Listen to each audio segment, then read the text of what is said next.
Siempre es conveniente recordar que lo que determina el comportamiento de un objeto físico es la cosa misma, pero lo que determina el comportamiento de las criaturas vivientes con conciencia es su percepción de la cosa configurada en un nicho ecológico determinado. Es decir, todas las percepciones se refieren al significado y están situadas. El modelo médico, en general, es ciego a esta distinción y suele considerar a los estímulos como cosas y no como significados. Todo el padecimiento humano tiene un significado y la clínica no puede ignorarlo, convirtiéndolo en una pura variable fisiológica. La experiencia afectiva, es decir, la valencia afectiva de un estímulo, ya sea que provenga del exterior, exterocepción, como de nuestro propio cuerpo, interocepción, es la forma en que damos sentido a nuestras propias interocepciones. El propio concepto de interocepción necesita ser incorporado a la clínica. Las interocepciones son interpretadas y adquieren significado. Nuestro cerebro es un regulador alostático, es decir, es un órgano que predice las necesidades del cuerpo e intenta anticiparlas. La sensación de deber ser, lo que hay que hacer, cómo hay que ser, se experimenta como una aversión a violar las expectativas. Las personas queremos cumplir las expectativas que tenemos para con nosotros mismos. Si aprendimos que violar una expectativa disminuye nuestra eficiencia metabólica, entonces la experimentamos como un afecto aversivo. Evitaremos de manera prospectiva todas las situaciones y comportamientos que desencadenen esas interacciones aversivas. Mantenernos entonces en una zona de confort interoceptivo significa permanecer en un área de frugalidad metabólica. Toda conducta, toda emoción que viole expectativas nos conduce a una zona de alto gasto metabólico. Hoy en día, las neurociencias cognitivas, sociales y corporizadas, lo que se denomina enactivismo, usa el concepto de interocepción. Se denomina esto giro interoceptivo, es decir, el significado y la valencia afectiva que le damos a los estímulos que percibimos. El extraordinario escritor inglés John Berger decía algunas cosas como: siempre hay una historia que organiza los datos. No existe una verdad desnuda. Los datos son reales, pero los vínculos que establecemos entre ellos son siempre imaginarios, culturales, contextuales, situados. Les recomendamos a todos fuertemente leer su libro Un hombre afortunado, donde se narra testimonialmente la vida de un médico rural.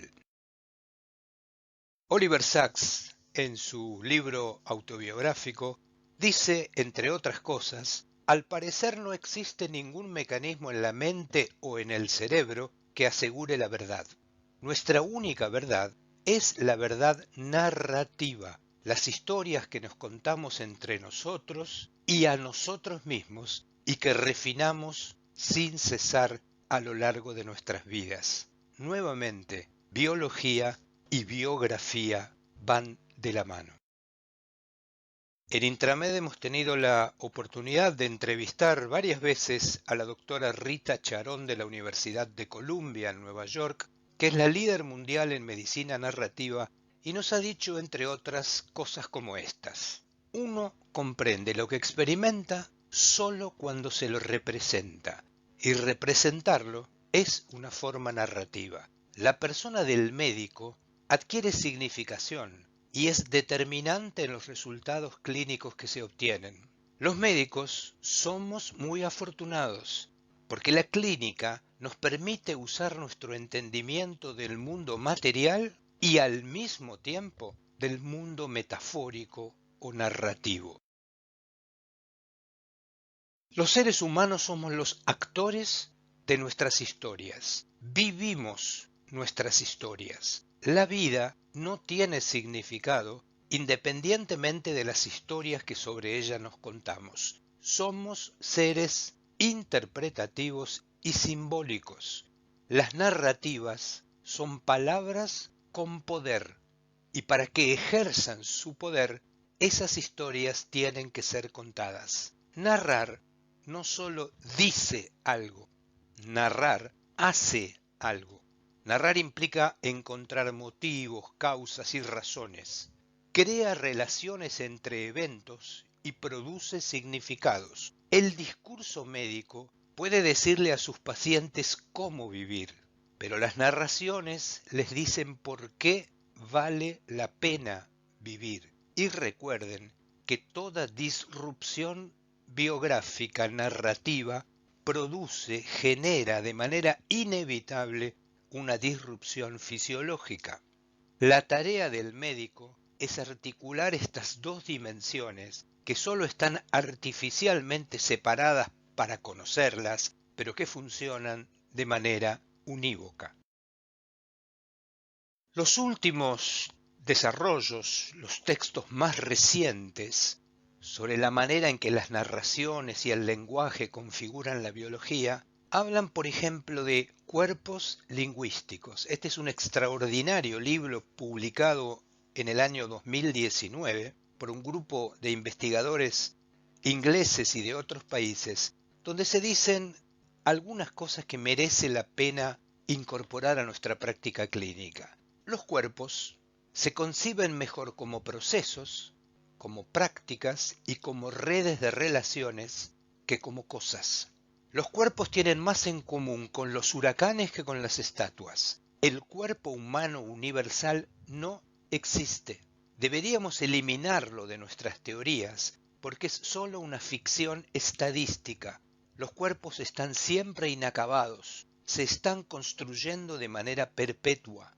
Los cuerpos humanos siempre son históricos, de género, estilizados y politizados. Son cuerpos vivos, reales, que enferman, trabajan, comen, respiran, duelen y dan a luz. Los cuerpos tienen una historia y tenemos que permitir que nos la cuenten. Nuestras metáforas médicas orientadoras ya no nos sirven. Necesitamos otras, porque los cuerpos son cuerpos lingüísticos que se constituyen en comunidades culturales y de lenguaje. La clave para entenderlos no está en nuestras cabezas o en nuestros genes, sino en el mundo, en el contexto donde esos cuerpos se desarrollan. Un cuerpo lingüístico está compuesto de enunciados y de relaciones entre enunciados. Su agencia lingüística consiste en orquestar y ordenar estos discursos. Los cuerpos crean sentido, y crear sentido es la actividad de seleccionar, modificar y construir esos marcos lingüísticos. Los cuerpos y el ambiente se construyen recíprocamente en un permanente bucle recursivo. En la novela Memorias de Adriano, de la gran Marguerite Yourcenar y traducida al español por Julio Cortázar, se describe muy bien la relación entre el hombre más poderoso del mundo, Adriano, y su médico Hermógenes, y pone en boca de sus personajes cosas como esta. Dice el emperador, es difícil seguir siendo emperador ante un médico, y también es difícil guardar la calidad de hombre. El ojo de Hermógenes, que era el médico, solo veía en mí un saco de humores, una triste amalgama de linfa y de sangre. Los pacientes acuden a nosotros con sus datos inmersos en sus narraciones, en un magma que a menudo nos resulta confuso. La tarea que hemos aprendido a realizar y que proponemos transformar convierte estas historias complejas y multidimensionales en una mera acumulación de datos privados del sentido que le dan las historias y los contextos donde se han generado. Datos y narraciones conviven en una amalgama de repercusiones biográficas y biológicas. Datos sin historias reducen la clínica a una triste aritmética de variables fisiológicas. El filósofo coreano Byung-Chul Han, en un fantástico libro que se llama En el enjambre, se refiere al tema de los datos y la información y dice, por ejemplo, que más información y mera comunicación no esclarecen el mundo por sí solas. El conjunto de información por sí solo no engendra ninguna verdad. Información y datos están siempre desnudos, como decía John Berger. Convierten a la interacción en una pura transacción. Cuentan en el sentido de computar, pero no cuentan en el sentido de narrar historias. La palabra contar sirve para designar el cómputo y la narración. Cuando un paciente viene a nuestros consultorios y nos trae su glucemia y nosotros le devolvemos nuestra metformina, hemos hecho una transacción. Pero cuando un paciente viene y nos trae su glucemia asociada a su historia de vida, a su contexto, a su educación alimentaria, a sus posibilidades socioeconómicas, y nosotros resignificamos junto a él su historia en otra dirección, eso se convierte en una interacción comunicacional intersubjetiva. Eso es clínica. Lo otro es una pura transacción. Dame tu glucemia y te devuelvo mi metformina. Corremos el riesgo de convertir a las personas enfermas en un mero datoma o en un informoma, como decía el inolvidable Paco Maglio, en una pura acumulación expansiva, tumoral de datos. Las historias de vida son fenómenos complejos, multideterminados. Las historias clínicas reducen eso a un conjunto de determinantes fisiológicos, pero olvidan cuál es el contexto donde esos determinantes ocurren. Es decir, transformar una historia de vida en una historia clínica no debe permitir que las narraciones de nuestros pacientes queden fuera de nuestras historias clínicas. Daremos un par de ejemplos para reforzar este concepto de una medicina reductiva, reduccionista, que transforma historias en variables. Lo que ven es una imagen de un famoso cuadro, un tríptico de El Bosco, que se encuentra en el Museo del Prado en Madrid, donde se cuentan historias cargadas de pasión, de violencia, de tragedia. Uno podría decir que una historia clínica reductiva de este cuadro podría transformarlo en una mera fisiología hidráulica.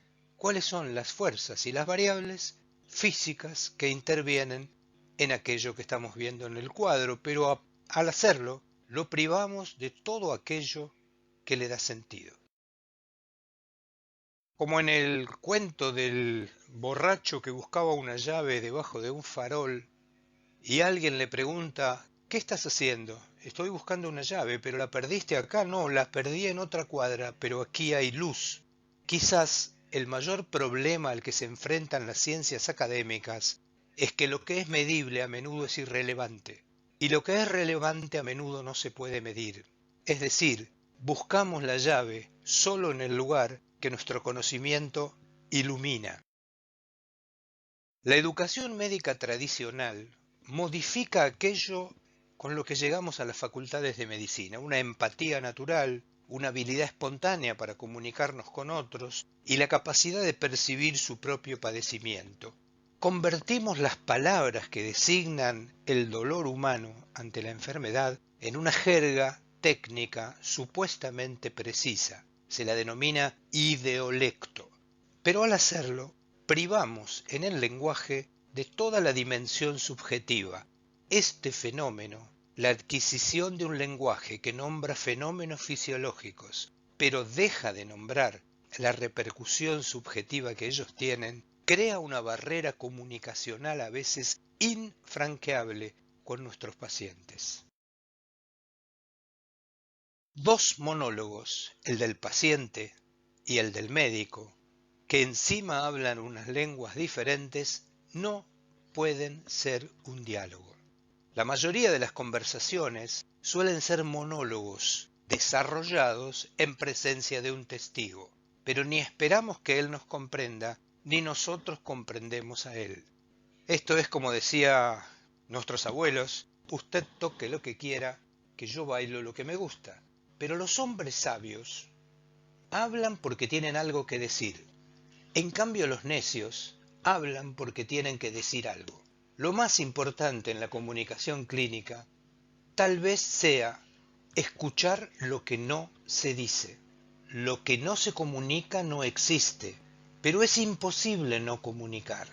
Lo que ocurre es que comunicamos a través de distintos recursos, no solo las palabras. Lo importante en clínica es saber cuándo hablar, pero también es saber cuándo quedarse callado, como decía el romano Séneca. Dialogar básicamente implica escuchar. Hemos reforzado en los últimos minutos algunos conceptos muy importantes: interocepción, diafonía dialógica, es decir, saber escuchar en la entrevista clínica, y vamos ahora a introducir un nuevo concepto imprescindible pero ausente en el conocimiento médico. La filósofa inglesa Miranda Fricker denomina injusticia epistémica al descrédito sistemático de los reclamos y del conocimiento de las personas oprimidas acerca de su propia experiencia. Se llama injusticia testimonial a los puntos de vista de los sufrientes, los enfermos en nuestro caso, acerca de su propio padecimiento, que son sistemáticamente ignorados, desacreditados o rebajados en su categoría epistémica. Se denomina injusticia hermenéutica al hecho de que los sufrientes son excluidos de la participación en la construcción del sentido o de la posibilidad de participar en la construcción del conocimiento médico acerca de la condición que los afecta. El conocimiento experiencial, es decir, el saber que tienen los propios pacientes, es sistemáticamente devaluado. Las posiciones de poder, por ejemplo las que ostentamos los médicos, son un privilegio epistémico. Hemos aprendido erróneamente a descalificar la experiencia de padecer una enfermedad como si esto fuese un lecho de Procusto. Es decir, estigmatizamos a las personas diciéndoles que ellos no saben nada acerca de aquello que les ocurre. Recuerden que Procusto tenía una posada en una ruta en la Grecia arcaica donde tenía una sola cama, y si el huésped era más largo que la longitud de la cama, Procusto, con un hacha, le cortaba las piernas para adecuar su dimensión a las dimensiones de su cama. Algo parecido estamos haciendo en la medicina. Amputamos los significados existenciales del padecimiento, los significados contextuales del ambiente donde el padecimiento sucede, para reducirlo a las estrechas dimensiones de nuestras categorías epistémicas. En el año 2013, el doctor Des Spence, que escribía una columna semanal en la revista British Medical Journal, escribió su última columna. Me despido de ustedes, decía, con una columna porque estoy cansado de no ser comprendido. Y allí decía, por ejemplo, ¿qué nos hace médicos? Decía el doctor Spence: el papel de un médico no es ni investigar, ni seguir las guías, sino interpretarlas y a menudo ignorarlas. Es decir, producir un cortocircuito en la maquinaria médica mecanizada para beneficio de sus pacientes. ¿Cuál es el punto que nos hace médicos?, se preguntaba, porque cualquier idiota puede pedir una prueba o seguir una guía. Los mejores médicos no son los que se supone que son los más brillantes o los más cultos, sino aquellos que reconocen las limitaciones de la medicina y que pueden formular un juicio clínico adecuado a los valores y a la historia de su paciente en un contexto social y cultural determinado. El resto es el acatamiento automático a guías despersonalizadas. Es muy común escuchar, en la época en que vivimos, que Google reemplazará a los médicos. La verdad es que eso es poco probable. El contacto humano entre dos personas probablemente sea insustituible.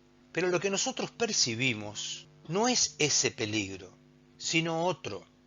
No es que Google se convierta en médico, sino que los médicos nos convirtamos en Google, algo que probablemente ya esté comenzando a ocurrir. Lo cierto es que este es el verdadero peligro si nosotros nos olvidamos de rescatar las dimensiones narrativas del padecimiento humano. Muchas gracias.